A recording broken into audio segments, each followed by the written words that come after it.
പടർന്ന് പന്തലിച്ച് അങ്ങനെ ഖിയാമത്ത് വരെ നിലനിൽക്കുന്ന അവസ്ഥയിലുള്ള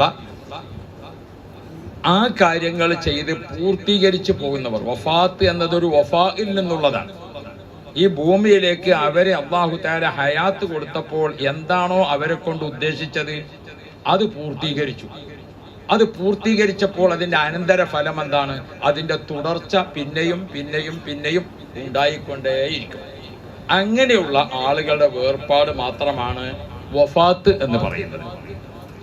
വഫാത്തിനെയും മൗത്തിനെയും സാധാരണ റൂഹ് പിരിയലാണല്ല, പക്ഷെ സാധാരണ റൂഹ് അങ്ങോട്ട് പിരിഞ്ഞാൽ റൂഹ് പിരിഞ്ഞു പോകും, ആളുകൾ അവിടുന്ന് മറവ് ചെയ്യുകയും ചെയ്യും. അതേ സമയത്ത് വഫാത്ത് അങ്ങനെയല്ല. ഒരു മനുഷ്യനെ ഭൂമിയിലേക്ക് അല്ലാഹു നിശ്ചയിച്ച ഒരു ആവശ്യമുണ്ട്. ആ ആവശ്യം വഫാ പൂർത്തിയായി. ഇനി അവർക്ക് ഇവിടെ നിന്ന് താമസം മാറ്റാം. താമസം മാറ്റുമ്പോഴോ അവർ ഇവിടെ ചെയ്തു വെച്ചതുമായിട്ടുള്ള കണക്ഷൻ പൂർവോപരി ശക്തിയായി നിലനിൽക്കും. അല്ലാഹുവിന്റെ വഴിയിൽ വലാ തഹ്സബന്നല്ലദീന ഖുതിലൂ ഫീ സബീലില്ലാഹ്, അല്ലാഹുവിന്റെ മാർഗത്തിൽ ശുഹദാക്കളായവരെ നിങ്ങൾ സാധാരണ പോലെ വിചാരിക്കരുത് എന്ന് പറഞ്ഞ ആയത്തിന്റെ വ്യാഖ്യാനത്തിൽ നമുക്ക് കാണാം. എന്താണ് അവരുടെ പ്രത്യേകത? അവര് മുറാബിത്തീങ്ങളാണ്. അപ്പോൾ റാബിത്തു എന്ന് ഖുർആൻ പറയുന്നുണ്ട്. ആ റിബാത്തുമായി ബന്ധപ്പെട്ടുകൊണ്ട് ആ മുറാബിത്തീങ്ങളായി ആരാണോ വേർപ്പെടുന്നത് അവർക്കൊക്കെ അവരെ മരണാനന്തരവും അവരെ ഹയാത്ത് തുടരും. രണ്ട് അർത്ഥത്തിൽ. ഒന്ന്, അവർക്ക് അല്ലാഹുവിന്റെ അടുക്കൽ ഉന്നത പദവി. ഇവിടെയാണെങ്കിലോ അവർ ചെയ്തു വെച്ചതിന്റെ പൂർത്തീകരണം വളർന്ന് പടർന്ന് പന്തലിച്ചുകൊണ്ടേ പറഞ്ഞിട്ടുണ്ട്. അല്ലാഹു അവരെ ദറജ വർദ്ധിപ്പിക്കണേ അല്ലാഹ്, അവരുടെ പദവി വർദ്ധിപ്പിക്കണേ അല്ലാഹ്. അവരുടെയൊക്കെ വഫാത്തിന്റെ ശേഷം എന്താണ് ഉണ്ടായിട്ടുള്ളത്? അവരേതൊരു മേഖലയിൽ നിന്നോ അത് അവരെ വഫാത്തിന് ശേഷം അത് വളർന്നു, അത് പടർന്നു, അത് പന്തലിച്ചു, അതങ്ങനെ നിലനിൽക്കുകയാണ്. അൽഹംദുലില്ലാഹ്. ദർസിലായി, കോളേജിലായി, ദീനീ ദഅവത്തിലായി, മുറാബിത്തീങ്ങളായി പിരിഞ്ഞിരിക്കുന്ന ആളുകൾ, അത് സഹോദരിയായാലും സഹോദരനായാലും അവരുടെ ശേഷം അത് വളരും, അത് ഉയരും. തീർച്ചയായും അത് നമ്മളിങ്ങനെ കണ്ടുകൊണ്ടിരിക്കുന്നതാണ്. ഇമാം റാസി റളിയല്ലാഹു അൻഹു തഫ്സീറിൽ എഴുതിയതും അതേപോലെ തന്നെ ഇമാം നവവി റളിയല്ലാഹു അൻഹു ശർഹുൽ മുസ്ലിമിൽ വിശദീകരിച്ചതും നമ്മുടെ വർത്തമാന കാലത്ത്, നമ്മുടെ കാലത്ത് നമ്മളിങ്ങനെ പൂർവികരുടെ ചരിത്രത്തിലേക്ക് നബി സല്ലല്ലാഹു അലൈഹി വസല്ലം നിങ്ങൾ ഇടയ്ക്ക് അവിടെ പോകും, കുട്ടിയെ കാണും, സന്തോഷിക്കും. ഇബ്രാഹിം എന്ന കുട്ടി ഉണ്ടായപ്പോൾ എല്ലാവർക്കും സന്തോഷമാണ്. മദീനയിലെ സ്വഹാബാക്കളൊക്കെ ആ കുട്ടിയെ ഇങ്ങനെ കളിപ്പിക്കും, താലോലിക്കും, സന്തോഷിക്കും. അതിങ്ങനെ ഓടിച്ചാടി അങ്ങനെയൊക്കെ നടക്കുന്ന ഒരു പ്രായമെത്തി. എന്തൊരു സന്തോഷത്തിലും എന്തൊരു സൗന്ദര്യത്തിലുമാണ്. മറിയത്തുൽ ഖിബ്തിയ്യ റളിയല്ലാഹു അൻഹയുടെ തൊട്ടപ്പുറത്ത് താമസിക്കുന്നുണ്ട് ജ്യേഷ്ഠത്തി സീരീന. അവരെ കല്യാണം കഴിച്ചിരിക്കുന്ന ഹസ്സാൻ ഇബ്നു സാബിത്ത് റളിയല്ലാഹു അൻഹു ആണ്. ജ്യേഷ്ഠത്തിയും അനുജത്തിയും അടുത്തടുത്ത വീട്ടിലായി അവിടെ താമസിക്കുക. കുട്ടി ആ വീട്ടിലേക്കും ഈ വീട്ടിലേക്കും അങ്ങനെ കളിച്ചു വളർന്നുകൊണ്ടിരിക്കുന്ന മധ്യേ ഒരു ദിവസം പെട്ടെന്നൊരു വാർത്ത മദീന പള്ളിയിലേക്ക്. നബി തങ്ങൾ ഉടനെ ഇവിടെ എത്തണം. നബി സല്ലല്ലാഹു അലൈഹി വസല്ലമ തങ്ങൾ ആ വാർത്ത കേട്ട് പെട്ടെന്ന് പോകുമ്പോ ഒരു കൂട്ടം സ്വഹാബാക്കളും കൂടെ പോയി. അക്കൂട്ടത്തിൽ അബ്ദുറഹ്മാൻ ബിൻ ഔഫ് റളിയല്ലാഹു അൻഹു അടക്കമുള്ളവരുണ്ട്. അവർ വീട്ടിലേക്ക് അങ്ങോട്ട് ചെന്നപ്പോൾ തന്നെ വല്ലാത്തൊരു അന്തരീക്ഷമാണ്. മറിയത്തുൽ ഖിബ്തിയ്യ റളിയല്ലാഹു അൻഹ കണ്ണുനീരിങ്ങനെ ഒഴുകിയിട്ട് കുപ്പായം നനഞ്ഞുകൊണ്ട് ആ ചെറിയ മോനെ എടുത്തിട്ട് റസൂലുള്ളാഹിന്റെ കയ്യിലേക്ക് ഇങ്ങനെ അങ്ങ് കൊടുത്തു. ആ മോനെ റസൂലുള്ളാഹിന്റെ കയ്യിലേക്ക് ഇങ്ങ് വാങ്ങുമ്പോ കുട്ടിയുടെ റൂഹ് പിരിഞ്ഞിട്ടില്ല. മുത്തുനബി സല്ലല്ലാഹു അലൈഹി വസല്ലം തങ്ങളുടെ മടിത്തട്ടിൽ കടന്നുകൊണ്ട് ആ കുട്ടിയുടെ റൂഹ് ഇങ്ങനെ പിരിഞ്ഞപ്പോൾ നബിതങ്ങളെ കണ്ണിൽ നിന്ന് കണ്ണുനീര് നിറഞ്ഞു. അബ്ദുറഹ്മാൻ ഇബ്നു ഔഫ് റളിയല്ലാഹു അൻഹു ചോദിച്ചു, നബിയേ തങ്ങളും കരയുകയാണോ? ആ സമയത്ത് റസൂലുള്ളാഹി സ്വല്ലല്ലാഹു അലൈഹി വസല്ലം തങ്ങൾ പറഞ്ഞു, അബ്ദുറഹ്മാൻ കരയാൻ പാടില്ല എന്ന് പറഞ്ഞത് ആർത്തട്ടഹാസിച്ച് നെഞ്ചട്ടടിച്ച് അള്ളാഹുവിന്റെ വിധിവിലക്കളിൽ പൊരുത്തപ്പെടാത്തൊരു കരച്ചിലുണ്ട്, അതാണ് പാടില്ലാത്തത്. ഇത് അല്ലാഹു തആല മുഅ്മിനീങ്ങൾക്ക് വെച്ചിരിക്കുന്ന ഒരു കൃപയുടെ കണ്ണുനീരാണ്, ഒരു ലുത്ഫിന്റെ കണ്ണുനീരാണ്. ആ കണ്ണുനീർ മുത്തുനബി സല്ലല്ലാഹു അലൈഹി വസല്ലം തങ്ങളെ കണ്ണിൽ നിറഞ്ഞപ്പോൾ എല്ലാവരെ കണ്ണും നിറഞ്ഞു നിൽക്കുന്ന സമയത്ത് നബി സല്ലല്ലാഹു അലൈഹി വസല്ലം തങ്ങൾ മറിയത്തുൽ ഖിബ്തിയ്യയെ നോക്കിക്കൊണ്ട് പറഞ്ഞു, വിഷമിക്കണ്ട, നമ്മുടെ മോൻ അല്ലാഹുവിന്റെ റഹ്മത്തിലേക്ക് യാത്രയാവുകയാണ്. തീർച്ചയായും ആ മുലകുടി പ്രായം, അമ്മിഞ്ഞപ്പാല് കുടിക്കുന്ന സമയം കഴിഞ്ഞിട്ടില്ല. 6 മാസവും കൂടിയുണ്ട്. ഹൗലൈനി കാമിലൈൻ എന്നാണല്ലോ, 2 വർഷമാണല്ലോ അമ്മിഞ്ഞപ്പാല് കുടിക്കേണ്ടത്. ആ അമ്മിഞ്ഞപ്പാല് കുടിക്കാൻ ഇനി 6 മാസമുണ്ട്.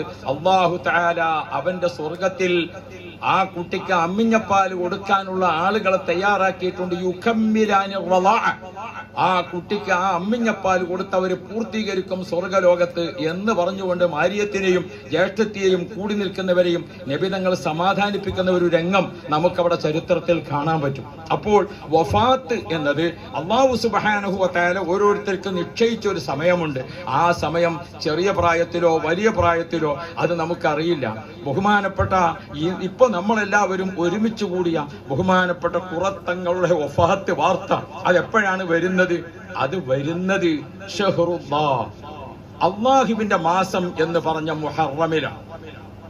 മുഹറമിന്റെ ആദ്യ രാത്രി ലോകത്ത് മുഴുവനും ഈ പ്രാവശ്യം മുഹറം ഒരേ സമയത്താണെന്ന് പറയാം.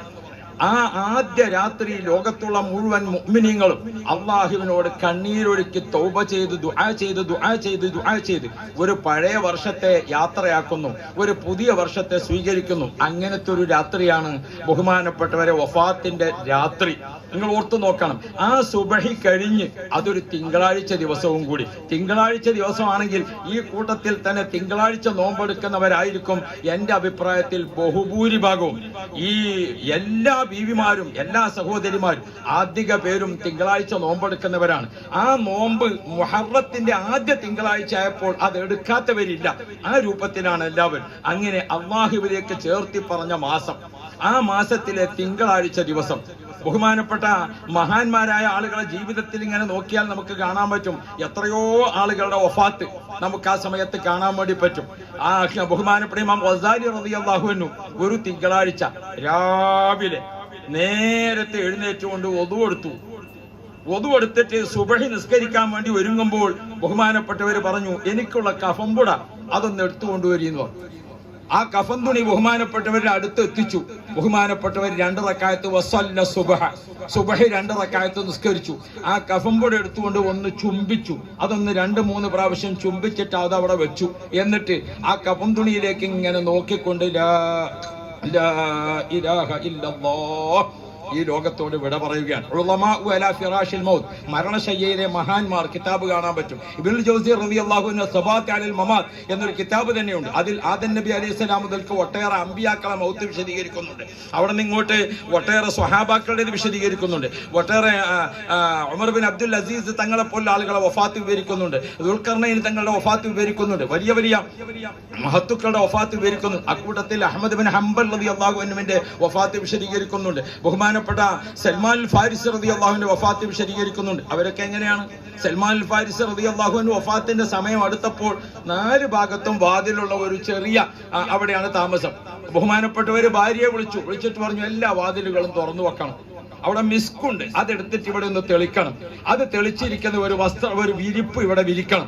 ബഹുമാനപ്പെട്ട ഭാര്യ അതൊക്കെ ചെയ്തു കൊടുത്തിട്ട് അവരോട് പറഞ്ഞു, നിങ്ങൾ മാറി നിന്നോളൂ, എന്റെ വിരുന്നുകാര് വരാനായിരിക്കുന്നു, വാതിലുകളൊക്കെ തുറന്നിട്ട് നിങ്ങൾ അങ്ങോട്ട് പോയിക്കോളൂ, എന്റെ വിരുന്നുകാർ വരാനായിരിക്കുന്നു. സൽമാൻ അൽ ഫാരിസി റളിയല്ലാഹു അൻഹു ആ വിരുന്നുകാർക്ക് വേണ്ടി അവിടെ കടന്നു കൊടുത്തു. ലാ ഇലാഹ ഇല്ലല്ലാഹ്.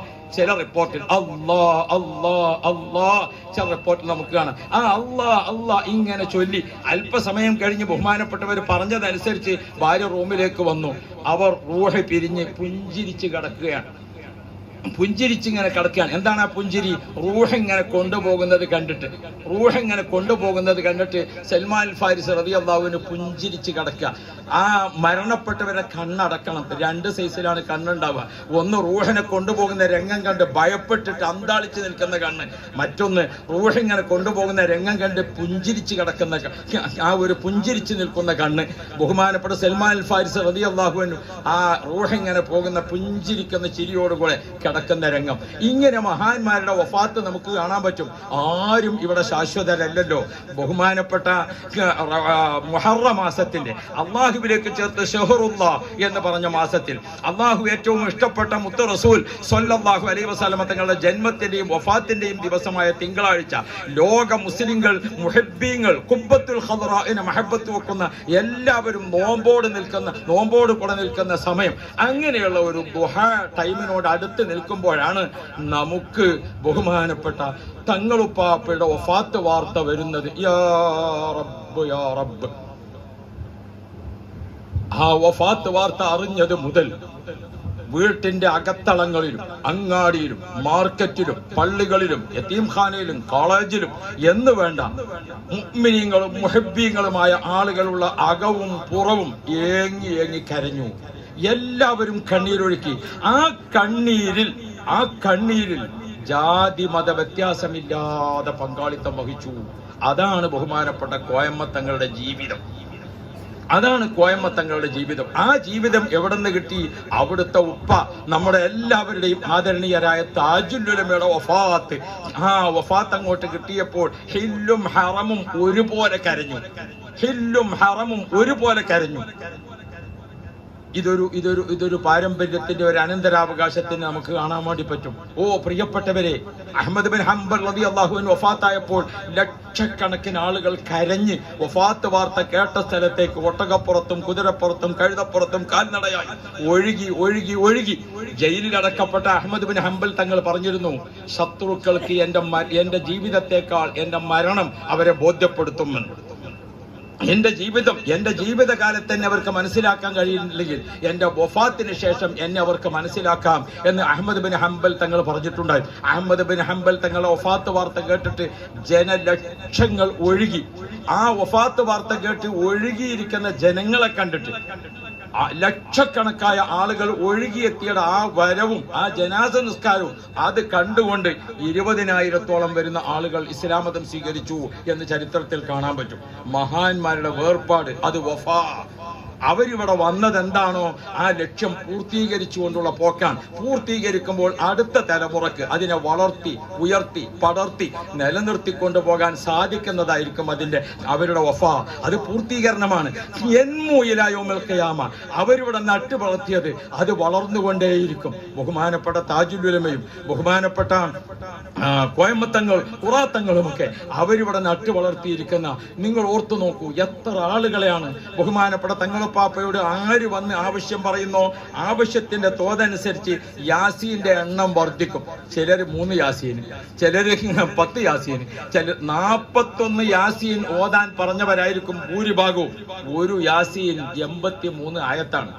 ഒരു യാസീൻ 3000 ഹറഫാണ്. ഒരു ഹറഫിന് അല്ലാഹ് തരുന്ന പ്രതിഫലം 10 പ്രതിഫലമാണ്. 3000 10 എത്രയായി?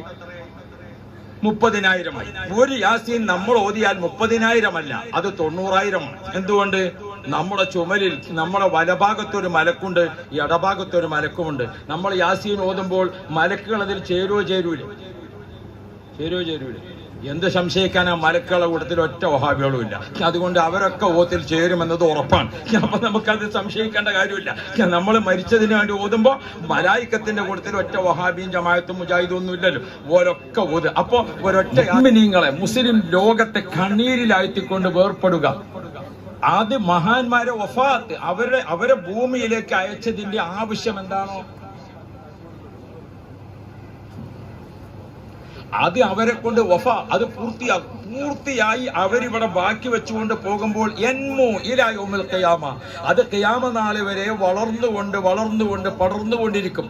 നമുക്ക് നമ്മുടെയൊക്കെ ഈ ഒരു ഹയാത്ത് കാലത്ത് നമ്മുടെയൊക്കെ സമയത്ത് വേർപിരിഞ്ഞിരിക്കുന്ന മഹാന്മാരിലേക്ക് നിങ്ങളൊന്നിങ്ങനെ കണ്ണോടിച്ചു നോക്കൂ. താജുൽ ഉലമാ, അല്ലാഹു അവിടുത്തെ ദർജ വർദ്ധിപ്പിക്കണേ അല്ലാഹ്, അവിടുത്തെ ദർജ വർദ്ധിപ്പിക്കണേ അല്ലാഹ്. അവിടുന്ന് വിശ്രമിക്കുന്ന ഈ ഏരിയ ഒന്നായിട്ട് ഇൻഷാ അല്ലാഹ് വളർന്ന് പടർന്ന് പന്തലിച്ച് ഒരു തലമുറയിൽ അടുത്ത തലമുറയിൽ എല്ലാം ആ വളർച്ച പ്രാപിക്കുന്ന രീതിയിൽ അവിടുത്തെ സ്മാരകം ഇൻഷാ അല്ലാഹ് ഇവിടെ പണി ആരംഭിച്ചിട്ടുണ്ട്. അത് വളരും, അത് ഉയരും, അത് പടരും, അത് ഖിയാമത്ത് നാൾ വരെ തുടരും. അത് അവരിവിടെ പൂർത്തീകരിച്ചു വെച്ച് പോയതാണ്. അനന്തരഗാമികളായ ഖിദ്മത്ത് ചെയ്യാൻ നമുക്ക് അല്ലാഹു തആല അവസരം തരുകയാണ്. ജാമിഅ സഅദിയ അത് കണ്ട നിങ്ങൾ ബഹുമാനപ്പെട്ട താജുൽ ഉലമയുടെയും നൂറുൽ ഉലമയുടെയും ഒക്കെ ആ കരങ്ങളെ കൊണ്ട് സ്ഥാപിക്കപ്പെട്ട് അത് വളർന്ന് പന്തലിച്ചുകൊണ്ടേയിരിക്കുന്നു. മുഹിമ്മാത്ത് ബഹുമാനപ്പെട്ട തങ്ങളവറുകളെ കൊണ്ട് സ്ഥാപിതമായതാണ്. അത് വളർന്ന് പടർന്ന് പന്തലിച്ചുകൊണ്ടേയിരിക്കുന്നു. നമുക്ക് ആ ഹദീസും നമ്മുടെ നാട്ടിൽ നടക്കുന്ന സംഭവങ്ങളും കൂടി വെച്ച് നോക്കിയാൽ നേർക്ക് നേരെ അതിങ്ങനെ ബോധ്യപ്പെടുകയാണ്. ഞാൻ ഓർമ്മപ്പെടുത്തിയത് ബഹുമാനപ്പെട്ട തങ്ങൾ അവർകൾ ഓതാൻ പറഞ്ഞ യാസീന് ഇപ്പോഴും ഓതിക്കൊണ്ടേയിരിക്കുകയാണ്. അതങ്ങനെ തുടരുകയാണ്. എത്രയോ ആളുകൾ മക്കളില്ലാത്ത കേസ് പറഞ്ഞപ്പോൾ, രോഗത്തിന്റെ കേസ് പറഞ്ഞപ്പോൾ, ക്യാൻസറിന്റെ കേസ് പറഞ്ഞപ്പോൾ, മക്കളെ കെട്ടിക്കാൻ വേണ്ടി പറഞ്ഞു, അങ്ങനെ അവരോടൊക്കെ പറഞ്ഞു യാസീൻ യാസീൻ. ചില ആളുകളൊക്കെ കടബാധ്യതയെ പറ്റി പറഞ്ഞപ്പോൾ കുറച്ച് കടമുള്ളെങ്കിൽ, കൂടുതൽ കടമുണ്ടെങ്കിൽ അധിക യാസീൻ. എത്ര ആളുകളാണ് യാസീൻ ഓതുന്നത്? ഒരാൾ യാസീൻ ഓതിയാൽ യാസീൻ 3000 ഹറഫാണ്. ഒരു ഹർഫിന് 10 പ്രതിഫലമാണ്. ഒരു യാസീന് 30,000 പ്രതിഫലമായി. നമ്മുടെ വലഭാഗത്തും ഇടഭാഗത്തും 2 മലക്കുകളുണ്ട്, അവർ ചേർന്നുകൊണ്ടാണ് യാസീൻ. അപ്പൊ നമ്മുടെ ഒരു യാസീൻ 3 യാസീനായി. അപ്പൊ 30,000 3 30,000 ആകുമ്പോൾ അത് എത്രയായി? നിങ്ങൾ ഓർത്തു നോക്കൂ, ഒരൊറ്റ യാസീൻ. അങ്ങനത്തെ എത്ര യാസീനുകളാണ് നമ്മുടെ നാട്ടിൽ ബഹുമാനപ്പെട്ട തങ്ങളുപ്പാപ്പ പറഞ്ഞതിന്റെ അടിസ്ഥാനത്തിൽ ഓതിക്കൊണ്ടേയിരിക്കുന്നവർ. ഖിയാമ നാൾ വരെ. അത് ഉമ്മ പറയും, തങ്ങൾ പറഞ്ഞതാണ്, മക്കളെ നിങ്ങൾ തുടരണം. മക്കൾ പറയും, അത് ഉമ്മാമ പറഞ്ഞതാണ്. ഇവിടെ പറഞ്ഞല്ലോ, ഞങ്ങൾ എല്ലാവരുടെയും ഉമ്മാമ വഫാത്തായപ്പോൾ പറഞ്ഞ ദിക്ർ എന്ന് പറഞ്ഞുകൊണ്ട് ഇസ്തിഗ്ഫാർ ചൊല്ലി 33 പ്രാവശ്യം. ഉമ്മാമ പറഞ്ഞത് മക്കളിലേക്ക്, ഉമ്മാമ പറഞ്ഞത് മക്കളെ മക്കളിലേക്ക്. അതുകൊണ്ട് പ്രിയപ്പെട്ടവരെ, നമ്മൾ ആ മഹാന്മാരെ ഹൃദയത്തിന്റെ ഉള്ളിൽ മഹബത്ത് വെച്ച്, ഞങ്ങൾ ഒരിക്കൽ ബഹുമാനപ്പെട്ട കുമ്പോൾ തങ്ങൾ പാപ്പയുടെ അടുക്കൽ ഒരു അത്യാവശ്യ ചർച്ചയ്ക്ക് വേണ്ടി ചെന്നു. ആ ചർച്ചയ്ക്ക് വേണ്ടി ചെന്നിരുന്നു കൊണ്ട് ഞങ്ങളിങ്ങനെ സംസാരിക്കുമ്പോൾ ബഹുമാനപ്പെട്ട തങ്ങൾ പാപ്പ പറഞ്ഞു, താജുൽ ഉലമയുടെ പേരിലും നൂറുൽ ഉലമയുടെ പേരിലും ഫാത്തിഹ ഓതാത്ത ഒരു ദിവസം എനിക്കില്ല. ഇതാണ് ബന്ധം. മഹാന്മാർ നമുക്ക് കാണിച്ചു തരുന്ന ബന്ധം അതാണ്. അതുകൊണ്ട് നമ്മളെല്ലാവരും ആ മുഹബ്ബീങ്ങളായ അഹ്ലു ബൈത്ത്, നബി സല്ലല്ലാഹു അലൈഹി വസല്ലം നിങ്ങളെ ഖുർആൻ പരിചയപ്പെടുന്നത് എന്റെ അടിമ, നമ്മുടെ അടിമ, അല അബ്ദിന അബ്ദിഹി എന്നിങ്ങനെ എന്റെ എന്ന് പറഞ്ഞുകൊണ്ട് ചേർത്ത് പറഞ്ഞാൽ അതിന്റെ അർത്ഥം അത്ര ശ്രേഷ്ഠമായ മറ്റൊന്നില്ല. ലോകത്തുള്ള എല്ലാ സൃഷ്ടിചരാചരങ്ങളിലും അള്ളാഹ്ക്ക് ഏറ്റവും ഇഷ്ടപ്പെട്ടത് ഹബീബുനാ റസൂലുള്ളാഹ് മുത്തുനബി സല്ലല്ലാഹു അലൈഹി വസല്ലം തങ്ങളാണ്. ആ നബി തങ്ങളുടെ രക്തം ശരീരത്തിൽ ഒഴുകുന്നതാണ് അഹ്ലു ബൈത്ത്. അപ്പൊ നമുക്ക് ഏറ്റവും ഇഷ്ടപ്പെടേണ്ട അത് അള്ളാഹു ഏറ്റവും ഇഷ്ടപ്പെട്ട റസൂലുള്ള ഏറ്റവും ഇഷ്ടപ്പെട്ട അവിടുത്തെ കുടുംബം. ആ കുടുംബത്തെ നമ്മൾ മഹബത്ത് വെക്കുക. ആ മഹബത്തിലൂടെ നമുക്ക് രക്ഷപ്പെടുക. സുഹബത്ത്, മഹബത്ത്, അങ്ങനെയാണ്. സുഹബത്ത്, മഹബത്ത്, ഷുർബത്ത്, ഷഫാഅത്ത്, മുറാഫഖത്ത്, ഇങ്ങനെയാണ് നമ്മളെ പഠിപ്പിച്ചിട്ടുള്ളത്. സുഹബത്ത് എന്നത് സ്വഹാബാക്കൾക്ക് മാത്രമുള്ളതാണ്. മഹബത്ത് നമുക്ക് എല്ലാവർക്കും. ആ സുഹബത്തും മഹബത്തും ഉള്ളവർക്ക് അടുത്ത ആഖിറത്തിൽ കിട്ടുന്നത് ഷുർബത്ത്, ഹൗദുൽ കൗസർ കുടിക്കലാണ്. അതുള്ളവർക്ക് ഷഫാഅത്ത്, അവിടുത്തെ ശുപാർശ കിട്ടലാണ്. അങ്ങനത്തെവർക്ക് മുറാഫഖത്ത്, സ്വർഗത്തിൽ അവരോടൊപ്പം എത്തിച്ചേരലാണ്. അല്ലാഹുവേ, ആ മഹാഭാഗ്യം ഈ മുഹബ്ബീങ്ങളായ ഞങ്ങൾക്കൊക്കെ നീ നൽകണേ അല്ലാ, ഞങ്ങൾക്കൊക്കെ നീ നൽകണേ അല്ലാ. ഇവിടെ ഒരു പ്രസംഗിക്കേണ്ട സമയമല്ല. ഞാൻ ഒരു വിനീതമായ അപേക്ഷിക്കുന്നത് ബഹുമാനപ്പെട്ട താജുൽ ഉലമ ഉപ്പാപ്പയുടെ പൊരുത്തത്തിൽ അവിടുത്തെ മകൻ കോയമ്മത്തങ്ങളും അതേപോലെ തന്നെ ഈ മഹാന്മാരുമൊക്കെ ചേർന്ന് നമുക്ക് അവരുടെയൊക്കെ സ്മരണ നിലനിർത്തിക്കൊണ്ട് ആ വളർച്ച പ്രാപിക്കുന്നതിന് ഇവിടെ വലിയ സംവിധാനം ഒരുക്കുന്നുണ്ട്. കോടിക്കണക്കിന് രൂപയുടെ പ്ലാനും പദ്ധതിയും തയ്യാറാക്കി അതിലേക്ക് ഇറങ്ങി തുടങ്ങി വെച്ചതുണ്ട്. ആ തുടങ്ങി വെച്ചതിനെല്ലാം ഏറ്റെടുക്കാൻ മുഹബ്ബീങ്ങൾ തയ്യാറാകുമെന്നത് ഉറപ്പാണ്. എന്നാലും ഉണർത്തുകയാണ്, നാം അവരെ മഹബത്ത് വെച്ചുകൊണ്ട് ഏറ്റെടുക്കണം. എന്നെ കൊണ്ട് കഴിയുന്നത്, ഞാൻ ഓരോരുത്തരെ കൊണ്ടും കഴിയുന്നതും ശരീരം കൊണ്ട്, സമ്പത്ത് കൊണ്ട്, മനസ്സുകൊണ്ട്, ദുആ കൊണ്ട്, അങ്ങനെ ആർക്കെല്ലാം കൂടെ നിൽക്കാൻ പറ്റും അതാണ് നമുക്കിനി ചെയ്യാനുള്ളത്. ഇൻഷാ അല്ലാഹ് കുറത്ത് ബഹുമാനപ്പെട്ട തങ്ങളവർകൾ അവിടെ ചെന്ന് ഒരു ചെറിയ ഗ്രാമം, ഏകദേശം പഴയ ഒരു കാലത്ത് ഞാനവിടെ പോകുമ്പോൾ 35 37 വീടുകളുള്ള ഒരു കൊച്ചു ഗ്രാമം. ആ കൊച്ചു ഗ്രാമത്തിൽ തങ്ങൾ പോയി അവിടെ ഹയാത്താക്കുകയാണ്. ആ ഹയാത്ത് എത്രത്തോളം എത്തി, അത് വളർന്ന് പടർന്ന് ഇന്ന് ആ പ്രദേശം ഇങ്ങനെ ചെന്ന് നോക്കിയാൽ പൂത്തുലഞ്ഞു നിൽക്കുന്ന മാവിലേക്ക് നോക്കിയതുപോലെ.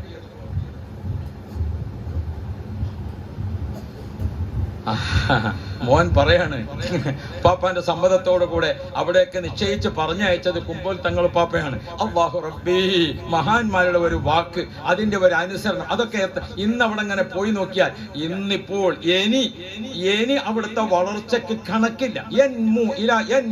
അവിടെ ഹദീസിൽ തന്നെ 2 പ്രാവശ്യം അത് ഉപയോഗിച്ചിട്ടുണ്ട്, വളരും എന്നത്. ആ വളർച്ച അവിടെ അതിന്റെ വലിയ വളർച്ച. അല്ലാഹു റബ്ബി, നമുക്ക് കണ്ടല്ലോ ബഹുമാനപ്പെട്ട തങ്ങൾ അവர்கள் വഫാത്തായി. ആ വഫാത്തിന്റെ വാർത്ത നമ്മളെല്ലാവരെയും വേദനിപ്പിച്ച് ജനം ഒഴുകി. 5 മണിക്ക് ഇവിടെ നിന്ന് എടുക്കാമെന്ന് പറഞ്ഞപ്പോഴേക്കും ഇവിടെ ആംബുലൻസുകൾ നിറഞ്ഞു. ഏതാണ് ആംബുലൻസ്? ആംബുലൻസ് ഇവിടെ സുന്നത്തി ജമാഅത്തിന്റെ ആരുടെ എല്ലാം കയ്യിൽ ആംബുലൻസ് ഉണ്ടോ അവരെല്ലാവരും ആംബുലൻസ് കൊടുത്തയച്ചു. ഉപ്പാപ്പയുടെ ജനാസ ഇതിൽ വെക്കണം, ജാമിഅ സാരിയ അയച്ചു, മറ്റേ മുസ്ലിം ഇവര് അങ്ങനെ ഓരോന്നും. ഉള്ളാളത്തേക്ക് അങ്ങോട്ട് എത്തിയപ്പോഴേക്കും ആംബുലൻസിന്റെ എണ്ണം അവിടെ ഒരു 10-20 ആംബുലൻസ് കാത്തു നിൽക്കാൻ ഞാനെപ്പോഴും അടക്കമുള്ള ആളുകൾ കൊടുത്തയച്ചിരിക്കുന്നത്. അങ്ങനെ കർണാടകത്തിന്റെ അതിർത്തിയിലേക്ക് അങ്ങോട്ട് കടന്നിട്ട് ഏകദേശം ഒരു 70-75 കിലോമീറ്റർ ഉണ്ടാവും അങ്ങോട്ട്. പോകുന്ന വഴിക്ക് ആംബുലൻസുകൾ ഇങ്ങനെ ജാഥയായി. ആരും വിളിച്ചതല്ല ആംബുലൻസിനെ, എല്ലാവരും ഉപ്പാപ്പയുടെ ജനാസ എന്റെ ഏതുപോലെ നബി മുഹമ്മദ് മുസ്തഫ മുത്ത് നബി സല്ലല്ലാഹു അലൈഹി വസല്ലം തങ്ങൾ മദീനത്ത് എന്നപ്പോ ഓരോ മദീനക്കാരനും വീട് അടിച്ച് വൃത്തിയാക്കിയിട്ട് നബി തങ്ങൾ എന്റെ വീട്ടിൽ എല്ലാവരും ആ ജനാസ ഞങ്ങളെ വാഹനത്തിൽ അല്ലാഹു റബ്ബി കർണാടക ഗവൺമെന്റ് ആ ജനാസ കൊണ്ടുപോകാൻ ഒരുക്കിയ രംഗം കണ്ടാൽ ഇതാരാണ്? ഇന്ത്യയുടെ രാഷ്ട്രപതിയോ ഇന്ത്യയുടെ ഒരു പ്രൈം മിനിസ്റ്ററോ? ആരുടെ ജനാസയാണ് ഈ കൊണ്ടുപോകുന്നത്? ആംബുലൻസുകൾ നിറയെ, പോലീസ് വാഹനങ്ങൾ നോക്കിയാൽ കർണാടകത്തിന്റെ അതിർത്തി മുതൽ കൂറത്തെത്തുന്നത് വരെ ഉയർന്ന പോലീസ് ഉദ്യോഗസ്ഥന്മാരുടെ നേതൃത്വത്തിൽ അവിടെ എത്തി നോക്കിയാൽ നമുക്കൊക്കെ അറിയാം. എല്ലാ ജാതി മതക്കാരും അവരിലൊക്കെ പ്രമുഖരും സാധാരണക്കാരും സഹോദരിമാരും സഹോദരന്മാരും ഒരുപോലെ ആദരിക്കുന്ന ഇത് അല്ലാഹു സുബ്ഹാനഹു വ തആല കൊടുക്കുന്ന ചില മഹത്തുക്കൾക്ക് കൊടുത്തിരിക്കുന്ന കഴിവ്. അത് അവരെ വഫാത്തിന് ശേഷം 10 ഇരട്ടിയായിട്ട് വർദ്ധിക്കും. ആ വർദ്ധിച്ചതിൻ്റെ ഒപ്പം നിന്നുകൊണ്ട് മുഹിബ്ബീങ്ങളാകാൻ ഞങ്ങൾക്ക് നീ ഭാഗ്യം നൽകണേ അല്ലാഹ്, ഞങ്ങൾക്ക് നീ തൗഫീഖ് നൽകണേ അല്ലാഹ്, ഞങ്ങൾക്ക് നീ ഭാഗ്യം നൽകണേ അല്ലാഹ്. ബഹുമാനപ്പെട്ട താജുൽ ഉലമ ഉപ്പാപ്പയും അതേപോലെ തന്നെ ബഹുമാനപ്പെട്ട ഖുറത്ത് തങ്ങൾ ഉപ്പാപ്പയും ഒക്കെ കാണിച്ചു തന്ന വഴിയിലും അവർ തുടങ്ങി വെച്ച വിഷയങ്ങളിലും ഞങ്ങളെല്ലാവരെയും സജീവമായി പ്രവർത്തകരാക്കി നിലനിർത്താൻ നീ ഞങ്ങളെ സഹായിക്കണേ അല്ലാഹ്. അവരെ വഴിയിൽ ഞങ്ങളെ നീ നിലനിർത്തണേ അല്ലാഹ്. പ്രത്യേകമായി എല്ലാവരും നാം ദുആ ചെയ്ത് ഒപ്പത്തിനൊപ്പം സഞ്ചരിക്കുക. ഞാൻ നിർത്തുന്നു. മഹാന്മാരായ ഒട്ടേറെ സയ്യിദന്മാരും ആലിമീങ്ങളും ഒക്കെ നിറഞ്ഞ ഈ സദസ്സിൽ ഇത്രയും പ്രസംഗിച്ചത് തന്നെ എന്നോട് കൽപ്പിച്ചത് കൊണ്ട് ഞാൻ അനുസരിച്ചതാണ്. ഇൻഷാ അല്ലാഹ് 15-ാം തീയതി തിങ്കളാഴ്ച ഖുറത്ത് വെച്ചുകൊണ്ട് വലിയ ദുആ നടക്കുകയാണ്. ഈ കൂട്ടത്തിൽ സാധിക്കുന്നവരൊക്കെ ആ മസാർ അവിടെ സന്ദർശിക്കാൻ, അവിടെ ദുആഇനും ആ മജ്ലിസിലേക്കും എത്തിച്ചേരണമെന്ന് സംഘാടക സമിതി നമ്മളെല്ലാവരുമാണ്. ബഹുമാനപ്പെട്ട തങ്ങളവരുടെ മക്കളും എല്ലാവരും ഇവിടെ ഉണ്ട്. അതേപോലെ നമ്മുടെ കണ്ണൂർ കാസർഗോഡ് ജില്ലയിലെ പ്രായം ചെന്ന നമ്മുടെ ഉസ്താദാണ് ബഹുമാനപ്പെട്ട പട്ടു ഉസ്താദ്. അല്ലാഹ് നീ ആഫിയത്ത് കൊടുക്കണേ അല്ലാഹ്. എല്ലാവരും ഇവിടെ ഉണ്ട്. എല്ലാവർക്കും വേണ്ടിയും എല്ലാവരെയും അങ്ങോട്ടേക്ക് കൂടി ആ വിവരം അറിയിക്കുക എന്നുള്ളതാണ്. ക്ഷണിക്കേണ്ട ആവശ്യം ആരെയും ഇല്ലല്ലോ നമ്മളെ. ഇൻഷാ അല്ലാഹ് ഖുറത്ത് നടക്കുന്നത് 15-ാം തീയതി രാവിലെ മുതൽ തുടങ്ങിയിട്ടുള്ള ദിക്ർ ദുആ മജ്ലിസാണ്. അവിടെയും നമുക്ക് എല്ലാവർക്കും സംബന്ധിക്കണം. ബഹുമാനപ്പെട്ട സുൽത്താനുൽ ഉലമ ഉസ്താദ് അവർകൾ വല്ലാത്തൊരു വാക്ക് പറഞ്ഞു. ബഹുമാനപ്പെട്ട സയ്യിദ് അവറുകളുടെ ജനാസ നിസ്കാരത്തിന് മിനിറ്റുകൾ ബഹുമാനപ്പെട്ട ഉസ്താദ് അവറുകൾ പറഞ്ഞു, എൻ്റെ അടുക്കൽ വന്ന് കാര്യങ്ങളൊക്കെ സംസാരിച്ച് തിരിഞ്ഞ ശേഷം ഉപ്പ പറയാറുള്ള വാക്കുകളൊക്കെ എന്നോട് പറഞ്ഞ് ഞാൻ അങ്ങോട്ടും പറഞ്ഞ്, ബഹുമാനപ്പെട്ടവർ നമ്മെ വിട്ടുപിരിഞ്ഞപ്പോൾ ഒരു കാര്യം പറയട്ടെ, നിങ്ങളെല്ലാവരും ക്ഷമിക്കണം. നമുക്കിതൊക്കെ സാധാരണ അല്ലാഹു തആല നിശ്ചയിച്ചത് നടക്കും. പക്ഷേ നാം അവിടുത്തെ വഴിയിൽ സഞ്ചരിക്കണം. ഞാൻ നിങ്ങളോടൊപ്പമുണ്ട് എന്ന് സുൽത്താനുൽ ഉലമ നമ്മെ സന്തോഷിപ്പിച്ചു. അല്ലാഹു അവിടത്തേക്ക് ദീർഘായുസ് കൊടുക്കണേ അല്ലാഹ്, അവിടത്തേക്ക് ആഫിയത്ത് കൊടുക്കണേ അല്ലാഹ്, അവിടത്തേക്ക് നീ എല്ലാവിധ തൗഫീഖും വർദ്ധിപ്പിച്ച് നൽകണേ അല്ലാഹ്. ഇൻഷാ അല്ലാഹ് ചൊവ്വാഴ്ച തിങ്കളാഴ്ച 15-ന്റെ ദുആക്കും ബഹുമാനപ്പെട്ടവർ ഉണ്ടാകുമെന്നത് തന്നെയാണ് നമ്മുടെ പ്രതീക്ഷ. അല്ലാഹുവേ ഞങ്ങൾക്കെല്ലാം അതിലൊക്കെ സംബന്ധിക്കാൻ ഭാഗ്യം നൽകണേ അല്ലാഹ്.